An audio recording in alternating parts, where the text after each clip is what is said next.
اس محبوب اعظم صلی اللہ علیہ وسلم کے ذکر کو چھوڑ کر اگر کوئی صحابہ کی طرف چلا جاتا ہے تو وہ بھی مقبول نہیں ہے. حضور کے ذکر کو چھوڑ کر اگر کوئی اہل بیت کی طرف چلا جاتا ہے تو وہ بھی مقبول نہیں ہے. حضور کے ذکر کو چھوڑ کر جو خدا کے پیچھے جانا چاہتا ہے وہ بھی مقبول نہیں ہے.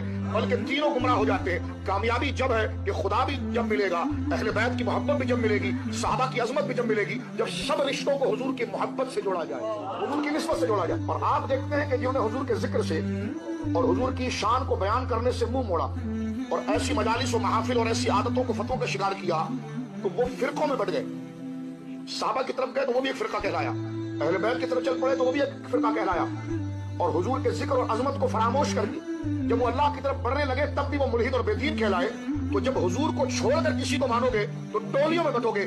جماعت امت جب بنتی ہے جب تعلق مصطفیٰ سے ہوتا ہے صلی اللہ علیہ وسلم. کیونکہ ذات مصطفیٰ کو چھوڑ کر اگر کعبے کی طرف لوگوں نے منہ کیا تھا تو قرآن نے کہا ان کی نمازیں مقبول نہیں ہیں.